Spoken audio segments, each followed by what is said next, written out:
नमस्कार, आप देख रहे हैं आपका डॉक्टर और मैं हूं आपके साथ शमशेर सिंह। आपका डॉक्टर एक ऐसा कार्यक्रम जिसमें हम आपकी मुलाकात करवाते हैं किसी ऐसे डॉक्टर से जो किसी खास बीमारी के बारे में आपको जानकारी दें। और आज जिस बीमारी के बारे में हम चर्चा करने वाले हैं वो है अस्थमा। अस्थमा एक ऐसा शब्द है जिससे लगभग सभी लोग परिचित हैं और सर्दियों में तो यह आम बात हो गई है कि हमें ऐसे लोगों की भरमार मिलती है जो अस्थमा से पीड़ित होते हैं। अक्सर इस तकलीफ को हम नजरअंदाज कर देते हैं और किसी बड़े खतरे को बैठे बिठाए मोल ले लेते हैं। यह बीमारी इतनी खतरनाक है कि अगर सही समय पर ध्यान ना दिया जाए तो यह जानलेवा हो सकती है। अब इतनी घातक ये बीमारी है तो यह जानना भी जरूरी है कि यह होती कैसे है, इसके शुरुआती लक्षण क्या हैं, यानी इसको अगर इसकी प्रारंभिक स्टेज में हम पहचान लें तो कैसा रहे, और शुरुआती समय में अगर अस्थमा को हम नहीं पकड़ पाते हैं तो फिर कैसे इसका इलाज करें या करवाएं। अस्थमा पर विस्तार से चर्चा करने के लिए आज हमारे साथ डॉक्टर विपिन गुप्ता महामाया हॉस्पिटल अलीगढ़ से जो जुड़ेंगे। उनसे हम बातचीत करेंगे कि इस बीमारी के शुरुआती लक्षण क्या हैं और अगर ये गंभीर स्थिति में चली जाती है तो फिर इससे हम बचें कैसे, अपने आप को कैसे बचाएं। और अगर आपके मन में भी अस्थमा से जुड़े कुछ सवाल हैं, आपको लगता है कि आपको इसके लक्षण नजर आ रहे हैं, तो आप कॉल करके अपनी बात, अपना सवाल डॉक्टर से पूछ सकते हैं। क्योंकि इस बीमारी को अगर हम सही समय पर नहीं पकड़ेंगे, सही समय पर इसका इलाज नहीं करवाएंगे तो शरीर के कई अंगों पर इसका दुष्प्रभाव हो सकता है। और वो कौन कौन से अंग हैं जिन पर दुष्प्रभाव होता है, इनके बारे में डॉक्टर विपिन गुप्ता में बताएंगे।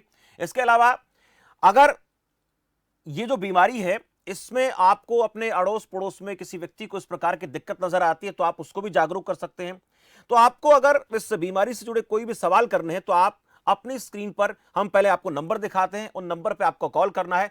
इन नंबर पे आप कॉल करके बात कर सकते हैं, सवाल पूछ सकते हैं। ये आपके स्क्रीन पर नंबर चल रहे हैं, इन नंबर पे आप कॉल कीजिएगा।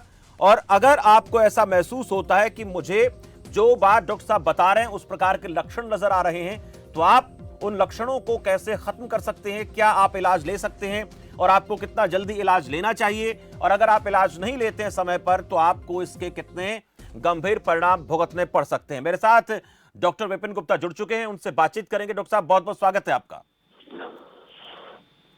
डॉक्टर साहब, सबसे पहले मैं आपसे यही जानना चाहूंगा, अस्थमा जैसा शब्द जिसको लेकर आजकल लोगों को जानकारी है कि हाँ ये बीमारी है और ज्यादातर इस बीमारी के जो लक्षण होते हैं उनके बारे में भी लोग थोड़े से अवेयर भी हैं, लेकिन आपसे जानना चाहूं आपकी नजर में कौन सी ऐसी महत्वपूर्ण चीजें होती हैं जो अस्थमा के रोगी में नजर आती हैं जिनको अक्सर हम नजरअंदाज कर देते हैं। सबसे पहले मैं ये कहना चाहूंगा कि इसमें छींकों का आना, सांस का फूलना, खांसी आना, ये शुरुआती लक्षण होते हैं जी। और ये किसी भी पर्टिकुलर चीज से होते हैं। किसी को कभी धूल से होते हैं या किसी को धुएं से होते हैं और बच्चों में भी मिलता है, चाइल्डहुड अस्थमा बच्चों में मिलता है। नो डाउट कि वहां भी इसके लक्षण मिलते हैं। बच्चों को रेगुलर खांसी रहना जिससे पकड़ में आता है ये, और हम लोग एक्सरे कराते हैं उस समय, फिर पता लगता है, ब्लड की जांच कराते हैं जिसमें ये पता लगता है कि एसिनोफिल्स काउंट बढ़े हुए हैं, तो उस कारण से पकड़ में आता है कि ये अस्थमा है। तो ये शुरुआती लक्षण होते हैं। पर्टिकुलरली किसी को पर्टिकुलर फूड से एलर्जी होती है। ये बेसिकली जो अस्थमा है ये एलर्जी की वजह से ज्यादातर होता है जी। मौसम बदलने से भी होता है, ठंडी गर्मी मौसम से होता है और धूल से होता है, धुएं से होता है, ज्यादा मेहनत करने से भी एग्रवेट कर जाता है। ये इसके शुरुआती लक्षण। डॉक्टर साहब, अगर इन लक्षणों पर गौर ना करे कोई आम आदमी जिसको इस प्रकार के लक्षण दिखते हैं और धीरे धीरे करके वो गंभीर स्टेज पर पहुंच जाता है, तो ऐसे में उसके लिए कितना खतरनाक हो सकता है अस्थमा? क्या ये लाइलाज हो सकता है अगर इसका समय पर हम ध्यान ना दे तो? बिल्कुल, अगर हम समय पर ध्यान नहीं देंगे तो ये लाइलाज वाली फॉर्म में भी हो जाता है। फेफड़े से जब ऑक्सीजन नहीं कैप्चर होगी ब्लड के अंदर तो ग्रोथ नहीं होगी बच्चे की। बड़ों में भी उनकी वजह से चक्कर आएंगे, वीकनेस आएगी। तो जब तक ऑक्सीजनेटेड ब्लड नहीं पहुंचेगा ब्रेन में, शरीर में, तब तक फुर्ती नहीं रहेगी शरीर में और दिमाग भी कंफ्यूजन रहेगा। तो ये सारी परेशानियां आती हैं। तो ऐसे मरीजों को हमेशा इलाज लेना चाहिए और रेगुलर लेना चाहिए और टाइम टाइम पर चेकअप कराते रहना चाहिए। आपने बच्चों का जिक्र किया। अक्सर देखिए हम सुनते क्या है कि बड़े बुजुर्गों में इसकी ज़्यादा दिक्कत होती है और ख़ासकर सर्दियों में ज़्यादा परेशानी होती है या फिर धूल मिट्टी आंधियाँ चलती हैं तब दिक्कत होती है। लेकिन बच्चों की बात आपने की, बच्चों को हम्म। लेकर हम ज़्यादा कई बार अवेयर नहीं होते हैं, तो उनको देखते हुए हमें क्या-क्या सावधानियाँ बरतनी चाहिए और जो बातें आपने बताई उन पर कितना गहराई से सोचना चाहिए किसी भी माँ-बाप को? ऐसा है कि इसमें हमें बच्चे का जो समय होता है शुरू से, तो उस समय छींकें ज्यादा आना हुँ, या खांसी रहना लगातार 15 दिन से ज्यादा रहना, हुँ, तो ये शुरुआती लक्षण होते हैं किसी भी बच्चे में। हुँ, अगर वो समय रहते इलाज हो जाता है तो बच्चे को कम आराम मिलता है, बच्चा ठीक से सोता है, हुँ, खेलता है, उसमें हुँ, कोई दिक्कत नहीं आती। हुँ, अब बड़ों में जो होती है, बड़ों में अस्थमा एक अलग चीज है, वो अर्ली एज में मिलेगा। एक चीज होती है सीओपीडी, हुँ, जो बीड़ी सिगरेट पीने से होती है, हुँ, सांस हुँ, फूलती है। हुँ, तो वो बड़े लोगों में मिलती है बीमारी, जो हुँ, 20 साल से ऊपर होते हैं ज्यादातर उनमें मिलती है। लेकिन अगर किसी की सांस फूल रही है अर्ली एज में, तो हुँ, वो अस्थमा की वजह से होती है। हुँ, लेकिन अगर कोई हमारे पास 20 साल से ऊपर आए तो हमें हिस्ट्री में ये पूछना होता है कि बीड़ी सिगरेट तो नहीं पीते। हुँ, अगर बीड़ी सिगरेट पी रहे हैं तो उससे भी उनकी सांस फूलेगी। हुँ, तो बड़ों में जो मिलती है हिस्ट्री, वो स्मोकिंग की मिलती है, एयर हुँ, पॉल्यूशन की हिस्ट्री मिलेगी, हुँ। उससे ये चीजें बढ़ती। तो बच्चों में कैसे ये इसका आना कैसे होता है? आनुवांशिक होता है, माता-पिता से बच्चे में आता है या फिर कुछ खान-पान ऐसा कर लेते हैं जिसकी वजह से उसके अंदर ये चीज़ें घर कर जाती हैं? इसका बड़ा कारण आजकल क्या दिखता है बच्चों में खासकर? अनुवांशिक ही ज्यादातर होता है। हुँ, चाइल्डहुड अस्थमा जो होता है उसमें अनुवांशिक ही ज्यादातर होता हुँ, है। और किसी एक्सपोजर कोई पर्टिकुलर मेडिसिन से हो जाए तो हुँ, हो सकता है, हुँ, हुँ, या ठंड बहुत ज्यादा पड़ रही है उससे हो सकता हुँ, है। ठंड से बचाव भी जरूरी है, बच्चों को सर्दी जुकाम से बचाना होता है। आजकल कोल्ड चल रहा है, हुँ, तो इस समय सर्दी से बचाना ही इम्पोर्टेंट है। हुँ, बच्चे को हर नॉर्मल टेम्परेचर पर रखना इम्पोर्टेंट है हुँ। और खान पान पर ध्यान रखना इम्पोर्टेंट। आनुवांशिक अगर किसी में तकलीफ है और वो चाहते हैं कि बच्चों में ये परेशानी ना हो, उसके जी लिए जी। वो पहले क्या सावधानी बरत सकते हैं? बच्चे के लिए सावधानी बरतनी ज़रूरी है या पहले भी कुछ इस तरह के वो अपनी तरफ से प्रिकॉशन ले सकते हैं? बस प्रिकॉशन ही ले सकते हैं, अनुवांशिक में तो कुछ नहीं कर सकते। वो हुँ, तो जो बॉडी का स्ट्रक्चर होता है वो वैसे ही रहेगा, हुँ, उसमें हुँ, तो कुछ नहीं कर सकते। हुँ, लेकिन हाँ, जो आप प्रिकॉशन ले सकते हैं वो लीजिए। आप पूरे जो भी ले सकते हैं सर्दी से बचाना, जो आपके हाथ में है। हुँ, बाकी और तो कुछ नहीं कर सकते, मौसम आपके हाथ में नहीं, तो बचाव ही इलाज है। आप कोल्ड से बचने के लिए कपड़े पहना के रखिए, वूलन कपड़े पहना के रखिए, हुँ, घर से कम निकलिए, हुँ, डस्ट से, धुएं से, स्मोक से बचिए। हुँ, तो ये तो सब आपको घर में बचाना होगा। घर में जो सबसे ज्यादा पॉल्यूशन होता है वो कुकिंग के चीज का होता है। हुँ, कुकिंग जब होती है तो गैसेस निकलती हैं, उससे भी बहुतों को चीखें आती हैं, सांस फूलती है, हुँ, तो उनसे बचना होता है। हुँ, अगर झाड़ू वगैरह लगा रहे हैं तो जरा संभाल के लगाएं, साफ सफाई पर भी ध्यान दें, पोछा लगाएं, झाड़ू ना लगाएं। हुँ, हुँ, तो ऐसी चीजों से ही बचाव किया जा सकता है। हुँ। एक बड़ी अहम इसमें बात आपने कही कि बचाव है वो महत्वपूर्ण है, लेकिन अंग की बात करेंगे, सबसे ज़्यादा असर फेफड़ों पर ये डालता है। लेकिन ऐसे उसके साथ-साथ अगर दूसरे शरीर के अंगों की बात करें तो स्टेप बाय स्टेप कहाँ-कहाँ पर इसका प्रभाव पड़ता चला जाता है? पहले फेफड़े ये उसके बाद हाँ। पूरे पूरे शरीर पर इसका प्रभाव पड़ता है। हुँ, नो डाउट के लंग्स में क्या होता है कि सांस की जो नलियां होती हैं वो एलर्जी की वजह से सिकुड़ जाती हैं और उनमें सूजन आ जाती है। हुँ, तो वो जो आ जाती है तो वो इरिवर्सिबल जब अगर हो जाए, वो हुँ, अगर रेगुलर है, आप इलाज ना लें और उसका कांस्टेंट इलाज ना लें, तो हुँ, वो सूज जाती हैं। वो फिर उसमें फिर सांस फूलती ही रहती है हमेशा, हुँ। और वो दिक्कत बनी ही रहेगी। तो ए इससे बचाव इलाज, एक तो बचाव ही इलाज है, हुँ, दूसरा रेगुलर ट्रीटमेंट इंपॉर्टेंट है। इनहेलर लेने चाहिए। हुँ, इनहेलर से बेनिफिट होता है हुँ, कि आप डायरेक्ट सीधे फेफड़ों में जो सांस की नलियां हैं उनमें दवा पहुंचती है, हुँ। उससे बहुत जल्दी आराम मिलता इनहेलर को लेकर भी लोग थोड़े से अवेयर नहीं है डॉक्टर साहब। ये मैं चाहूँगा आप बताएँ कि जो इनहेलर हम दुकान से लेते हैं, किसी मेडिकल स्टोर से लेते हैं, तो डॉक्टर का सुझाया होना चाहिए, बहुत ज़रूरी है, लेकिन उसके अलावा भी कुछ लोग अपने आप अपने तरीके से इन चीज़ों को खरीद लेते हैं दुकान से। उसको लेकर आप क्या कहेंगे? है। मैं ये कहना चाहूंगा कि बगैर डॉक्टर के प्रेस्क्रिप्शन के कभी नहीं लेना चाहिए। हुँ, कि जो चीज इम्पोर्टेंट है, क्योंकि अगर आपने अच्छा नहीं लिया तो वो आपके फेफड़े की जो नलियां हैं वो इरिवर्सिबल हो जाएंगी, खराब हो जाएंगी, हुँ, और आपको फिर लंबे समय तक कष्ट बना रहेगा। हुँ, आपको जो इम्पोर्टेंट है कि डॉक्टर को दिखाइए, वो जो प्रिस्क्राइब करे उसको लीजिए, अपने आप से ना लीजिए। हुँ। क्योंकि लोग अपने आप खरीद लेते हैं तो उसकी डोज़ भी होती होगी क्योंकि किसी जी जी अलग-अलग जी। कंपनी के अलग-अलग डोज़ हैं और हमें नहीं हाँ पता जी हाँ जी। हमारा हमारा जो अस्थमा का स्तर है वो क्या है, तो स्तर के हिसाब से डॉक्टर दवा देंगे। जी जी। हाँ। डॉक्टर साहब आइडियल जी, जी डॉक्टर साहब। डॉक्टर को बगैर दिखाए दवा ना ले। मैं इसमें यही कहूंगा, बगैर डॉक्टर के प्रेस्क्रिप्शन के दवा ना ले। कुछ लोग, मैं देखता हूं, हालांकि आयुर्वेद एक अलग पद्धति है, लेकिन उसके अलावा भी कुछ लोग अपने स्तर पर इसका इलाज करने की कोशिश करते हैं, तो स्टेरॉइड जैसी चीजें बहुत ज्यादा वो ले जाते हैं, और वो समझ जानते हैं कि किस तरीके से शरीर के ऊपर इफेक्ट करता है, तो उससे कैसे बचना चाहिए इस प्रकार के रोगियों को? देखिए, ऐसा है कि आयुर्वेद हमारे देश में लोग बड़े कंफ्यूज रहते हैं कि कौन सी दवा ली जाए। तो वो आयुर्वेदिक भी लेते हैं, होम्योपैथिक भी लेते हैं, एलोपैथिक भी लेते हैं। जो हमारी एलोपैथिक दवाएं हैं वो रिसर्च के द्वारा प्रूव्ड दवा हैं, एफिकेशियस हैं दवाएं। और आयुर्वेदिक दवाओं का जस्ट एक्सपीरियंस बेस पर हम दवा लिखते हैं। कोई भी अगर लिखता है तो एक्सपीरियंस बेस पर लिखता है कि भाई इस दवा खाने से ऐसा फायदा हो जाता है। अन्यथा हो सकता है वो साइड इफेक्ट भी पैदा करे। लेकिन हमारी दवाएं जो हैं, नो डाउट के साइड इफेक्ट बहुत ज्यादा नहीं करती और तुरंत इफेक्ट करती हैं, क्योंकि सांस के मरीज को इम्पोर्टेंट है कि जब सांस फूल रही होती है तो तुरंत उसे तो आराम चाहिए। वो उस समय ये नहीं चाहेगा कि उसको दवा ऐसे ही चलती रहे। इम्पोर्टेंट चीज है बेनिफिट मिलना, रिलैक्सेशन मिलना। तो वो आपको एलोपैथिक दवा से ही मिलेगा और उसे ही लेना चाहिए। डॉक्टर साहब, एक दर्शक जुड़े हमारे साथ, सुल्तान सिंह है पालम से। सुल्तान जी, स्वागत है आपका। चलिए, संपर्क टूट गया है। डॉक्टर साहब, एक चीज मैं आपसे पूछूंगा कि ये इंजेक्शन को लेकर हम देखते हैं बहुत बाढ़ आई हुई है जगह जगह की। वहाँ शहर में चले जाइए, वहाँ पर एक इंजेक्शन दिया जाता है, अगर आप लगवा लेंगे तो आपको अस्थमा नहीं होगा, आपकी सांस की तकलीफ दूर हो जाएगी। ये इंजेक्शन वाला, सुई वाला क्या सिस्टम है, मुझे थोड़ा बताएंगे आप? दर्शकों को भी जानकारी होनी चाहिए कि एक बार मैंने तो लगवाया था, उसमें मार्केटिंग इतनी ज्यादा होती है कि मैंने तो लगवाया था, लेकिन उसके बाद मुझे तो उसके बाद दिक्कत हुई नहीं है। वो क्या वाकई में उनको अस्थमा था, नहीं था, क्या कारण है इसके पीछे? देखिए, इंजेक्शन जो किसी चीज का लगता है वो हम लोग स्टेरॉइड का लगाते हैं कई बार, और कई बार उसका भी लगाते हैं, अमाइनोफाइलिन लगाते हैं, डॉक्टरफाइलिन लगाते हैं जी। लेकिन ये हम एडमिट करके लगाते हैं, ऐसे ही नहीं लगा देते। डेरिफाइलिन इंजेक्शन लगवा लेते हैं बहुत सारे लोग, तो हम ऐसे नहीं लगाते उसको।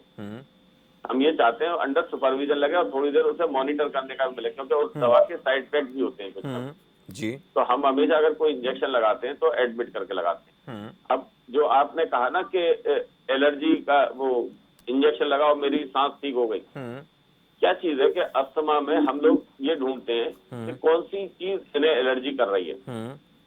बिल्कुल। तो वो अगर हमें पता चल जाए कि कोई सर्टेन फूड है, कोई सर्टेन टाइप की चीज है, तो उसका वैक्सीन तैयार हो जाता है। वो वैक्सीन आप रेगुलर लीजिए 3 महीने तक, तो कुछ लोगों की एलर्जी ठीक हो जाती है, जिससे कि सांस की बीमारी ठीक हो जाती है। बिल्कुल डॉक्टर साहब, आपने एक बहुत अहम बात बताई, उसको लेकर मैं आपसे पूछूंगा, लेकिन उससे पहले एक दर्शक मेरे साथ है, सुल्तान जी। सुल्तान जी, स्वागत है आपका। सर नमस्कार। सर नमस्कार जी। हाँ नमस्कार सर, मुझे छींकें बहुत आती हैं जी। और कोई कब से आ रही हैं आप? ये हो गया 1 हफ्ता हो गया सर। बस 1 हफ्ते से? हाँ जी। पहले कभी नहीं थी? नहीं। तो आपने किसी वहाँ लोकल डॉक्टर को दिखाया? हाँ दिखाया था सर। अच्छा, तो क्या बताया उन्होंने? कह रहे नॉर्मल हो जाता है। हाँ, देखिए ऐसा 1 हफ्ते से तो बहुत ज्यादा सीरियस बात नहीं है। आप एक आध ब्लड टेस्ट करा लीजिए, वहाँ पे किसी डॉक्टर से मिल लीजिए, तो वो एक आपको गोली लिख देंगे। सेट्रिजीन आती है गोली 10 मिलीग्राम की, वो एक रोज शाम को ले लीजिए, 3 से 5 दिन लेंगे तो वो ठीक हो जाएगी, आपकी छींक आनी बंद हो जाएगी। चलिए, बहुत बहुत शुक्रिया सुल्तान अपना सवाल पूछने। डॉक्टर साहब, एक आपने बात कही कि एलर्जी हम जांच करते हैं और उस एलर्जी से ये पता लग जाए कि किस वजह से आपको दिक्कत हो रही है, छींक क्यों आ रही है या और क्या कारण है, समय रहते उसका इलाज मिल जाता है तो आसानी हो जाती है। लेकिन उसकी जांच के बगैर हम इसका अगर इलाज लेते रहें तो फिर क्या हमें ऐसा लग रहा है कि उसमें ठीक होने में लंबा टाइम लगेगा? इसलिए पहले अपनी ब्लड की जांच करा लें, शारीरिक जांच करा लें, उसके बाद दवा लें तो बेहतर रहेगा। एग्जैक्ट। तो जो चीज इम्पोर्टेंट है कि हम लोग ब्लड टेस्ट करते हैं, पहले एक स्किन टेस्ट होता था, प्रिक टेस्ट होता था, जो बहुत सारे बार हमें जाना पड़ता था और वो टेस्टिंग के बाद पता लगता था कि कौन सी चीज से हमें एलर्जी हो रही है, तो उसके बाद उसका वैक्सीन डेवलप होता था और हम उसको यूज करते थे। अब क्या चीज है कि अब एक नई चीज आ रही है सारी की सारी, कि ब्लड से टेस्ट हो जाते हैं, वो स्किन प्रिक टेस्ट नहीं करते। हम ब्लड लेते हैं और पेशेंट से पूछते हैं आप नॉन वेज हो या वेज हो। वेजिटेरियन के अलग तरह के टेस्ट होते हैं, नॉन वेज वालों के अलग तरह के टेस्ट होते हैं। तो उस टेस्ट से ये पता चल जाता है सर्टेन टाइप ऑफ फूड जो भी आपके वेजिटेरियन है या वेजिटेबल्स हैं, फ्रूट्स हैं, ड्राई फ्रूट्स हैं, कोई पर्टिकुलर ग्रास है उस एरिया में, तो पता चल जाता है कि इससे है ये कुछ। जी। अगर ये पता चल जाए कि इन चीजों से एलर्जी है, तो आप उसका वैक्सीन डेवलप कर सकते हैं। और वैक्सीन वो फिर आप 3 महीने तक लगातार लें। साथ में कुछ मेडिसिन दे देते हैं जिससे कि उसमें काफी आराम मिल जाता है। अगर उसको लंबे समय तक लें तो वो हो सकता है कि आपकी वो एलर्जी और वो अस्थमा हमेशा के लिए ठीक हो जाए। बिल्कुल, ये बहुत आपने सही बात बताई है। और हम देख रहे हैं कि लोग 30-30, 35-35 साल से दवाएं लेते रहते हैं, लेकिन उनको कभी ठीक हो जाते हैं, कभी फिर दिक्कत हो जाती है, तो उनको टेस्ट करा लेना चाहिए। मेरे साथ एक दर्शक है मनदीप कैथल से। मनदीप जी, स्वागत है आपका। और डॉक्टर साहब ऐसा है, मुझे मैं अभी बेड पे ही हूँ पिछले 5 दिन से। जी हाँ जी जी मनदीप जी बोलिए, सुन पा रहे हैं आपको। अच्छा, 5 दिन से मैं बेड पे ही हूँ। मुझे अस्थमा की दिक्कत है पिछले 3-4 साल से जी। और खांसी नहीं रोक रही मेरी बिल्कुल। मैं 2 कदम भी चलता हूँ सांस फूल जाती है उसी टाइम, तो रेस्ट करना पड़ता है, बैठना पड़ता है, उसके बाद फिर चलता हूँ। मैं इसमें ये कहना चाहूंगा कि आप अपने वहाँ डॉक्टर को दिखाएं। सांस फूलने के 2-3 कारण होते हैं। एक तो अस्थमा होता है जिस पर हम बात कर रहे हैं, दूसरा होता है स्मोकर है अगर तो सीओपीडी हो सकती है, या आप ब्लड प्रेशर बढ़ रहा है, ब्लड प्रेशर की वजह से भी सांस फूलेगी, हार्ट की वजह से भी सांस फूलेगी। तो आप वहाँ किसी ऐसे डॉक्टर को दिखाइए जो आपकी बीमारी को पूरी सही तरह से चेकअप करके तब आपको दवा लिखे। ये जरूरी नहीं कि ये अस्थमा ही हो आपको।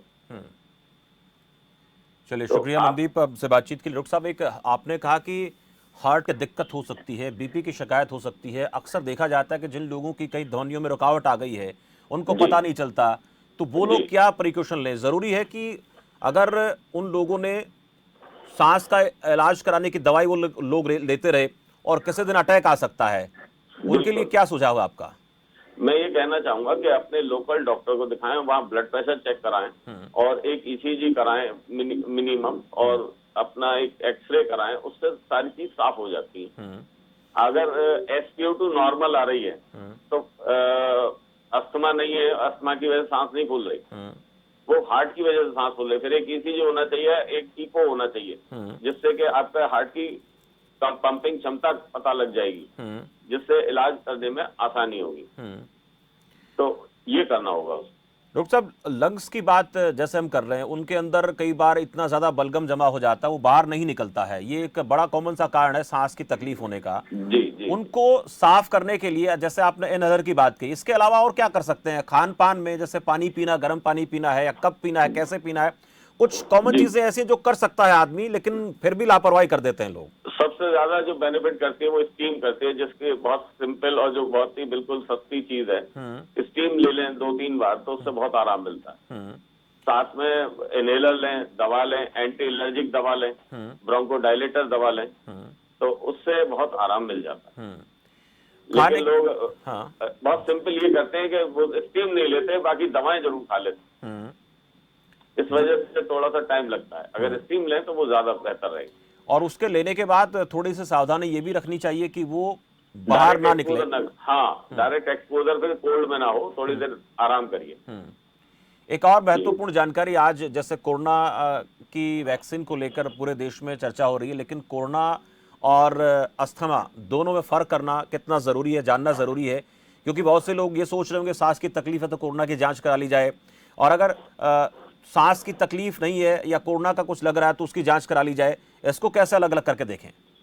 देखिए, कोरोना अलग चीज है। कोरोना में क्या होगा कि सांस फूलेगी, आपको पहले से कभी सांस नहीं फूलती होगी।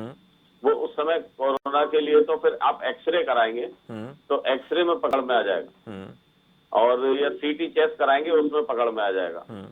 लेकिन जो अस्थमा का एक्सरे होगा उसमें ऐसा कुछ नहीं आएगा, प्लेन एक्सरे आएगा, और वो एक्सरे में भी नॉर्मल, उसमें ऐसा कुछ नहीं आएगा। छोटे और ब्लड की जांच से आप मालूम कर सकते हैं, तो वो डिफरेंशिएट किया जा सकता है। और क्या डॉक्टर साहब, आपने एक बात कही कि 25, 30, 35 साल से लोग इस बीमारी से पीड़ित हैं, और अगर मान लो वो भी अपना टेस्ट करा लेते हैं, जो आपने बात कही उसको लेकर के, तो क्या उन लोगों को भी इस बात की संभावना है कि ये तकलीफ में कमी आ जाएगी, आगे बढ़ोतरी नहीं होगी, वो अपने आप को सुरक्षित फील करेंगे? किसमें? अस्थमा की बात जैसे करें, काफी हाँ लंबे जी। समय से उनको तकलीफ है अस्थमा की, काफी हाँ जी, लंबे हाँ टाइम जी। से वो पीड़ित हैं और जी। लगातार दवाई ले रहे हैं अस्थमा की, जो भी उनको दी जा रही है। अगर उन्होंने जांच नहीं कराई है तो उनके लिए जांच कराना कितना जरूरी है? क्या आपने ये फेफड़ों बहुत को जरूरी सुरक्षित, हाँ जी। ये बहुत जरूरी है। उसमें पीक फ्लोमीटर हम करते हैं, उससे हम उसकी डिस्टेंसिबिलिटी नापते हैं। पीक फ्लोमीटर होता है, उसको फूंक मार के टेस्ट करते हैं कि कितना इम्प्रूवमेंट आ रहा है दवा के साथ। अगर दवा के साथ इम्प्रूवमेंट नहीं आ रहा तो उसमें रिजिडिटी हो गई, उसमें परमानेंट चेंजेस आ गए। अगर वो रिवर्सिबल है, वो ठीक हो जाता है दवा के साथ, तो दवा रेगुलर लेनी चाहिए, जिससे कि आराम उसे मिलता है।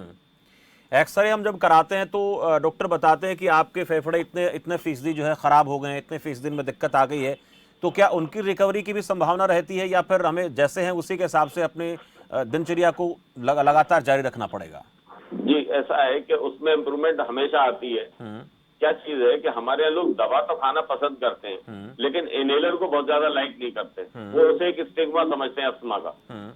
जबकि अगर आप कोई दवा ब्लड ओरल लेते हो तो वो ब्लड में जाती है, पूरे शरीर में जाती है, तब उसका साइड इफेक्ट पैदा होता है पूरे शरीर में, और जहां जरूरत है वहां फेवरेबल इफेक्ट पैदा होता है।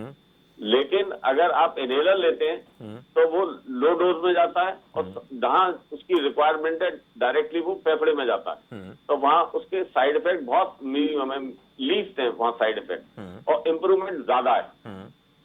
तो ideally inhalation therapy is much better than oral therapy.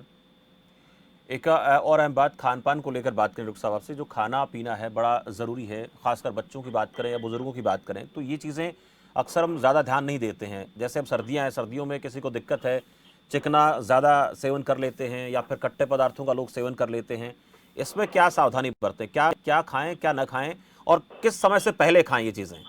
ऐसा है कि जो ठंडी चीजें हैं उन्हें डे टाइम में ही लेना चाहिए, 11 बजे से 4 बजे के बीच में।